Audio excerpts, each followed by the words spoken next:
So we're going to look at subtracting mixed numbers today. It's very similar to adding mixed numbers, so it's kind of the opposite. We're going to look at that today.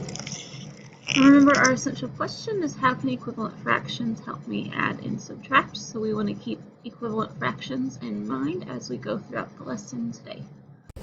To start with, we're going to look at this example. It says Kathy has two small dogs. Spot weighs 5 5/8 pounds and Max weighs 4 3/8 pounds. How much more does Spot weigh than Max? So that's our first example. And as you can see in this example, 5 5/8 minus 4 3/8. These two fractions are like fractions because they both have 8 at the bottom. And so these are going to be the easiest types of subtraction problems to do as ones with like fractions. So what we can do is we can take our whole numbers, 5 minus 4, which is 1, and then our fractions, 5/8 minus 3/8. They are like fractions, so my 8 stays at the bottom. 5 minus 3 is 2. So my answer altogether is 1 2/8. And then my last step would be to simplify my fraction. I know that I can divide both 2 and 8 by 2. So my final answer would be 1 1/4. So her dog is 1 1/4 bigger than the other dog. Let's look at the other example, or another example. It says Mary runs 3 1/4 miles on Wednesday and 4 2/4 miles on Friday. How many more miles does Mary run on Friday than on Wednesday? So we are taking 4 2/3 and we are going to subtract 3 1/4. And as you can tell, our fractions, the denominators are 3 and 4, so they are not like fractions. So the first step in this subtraction problem is going to be making our fractions like fractions. So I'm going to pull my fractions out, 2/3 and 1/4, and I'm going to find my multiples. I'm going to start with 3.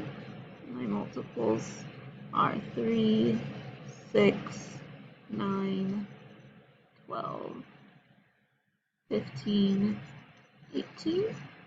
And my multiples of 4 are 4, 8, 12, 16. So the least common multiple is 12. We're going to take our fractions and we're going to divide them by a fractional form of 1. So that 12 is at the bottom. 3 times 4 is 12. 2 times 4 is 8. So we have 8/12. 4 times 3 is 12. 1 times 3 is 3. So we have 8/12 and 3/12. Now I can pull my whole numbers out and do 4 minus 3.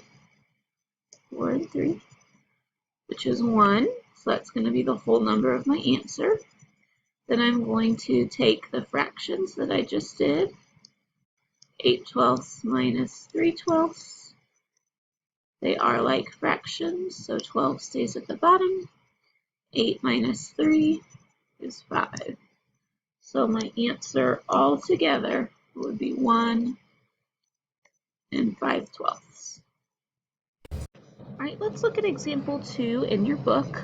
We need to find what 6 11/16 minus 2 5/8 is. Our first step is going to be to estimate. I look at my 6 11/16. I know on a number line that would be between 6 and 7, and halfway would be 8/16. So we have 11/16, so it's going to round up to 7. Then I have 2 5/8 on a number line that would be between 2 and 3. Halfway would be 2 4/8. So 2 5/8 is going to round up to 3. So I have 7 minus 3, which is 4. So now that I've estimated, I know that the answer, when I am completely finished, should be very, very close to 4. So we estimated and we said it was about 4. So when we are finished with the problem, our answer should be close to 4. All right, I look at my fractions and they are not like fractions. So that's going to be my first step, is to make like fractions.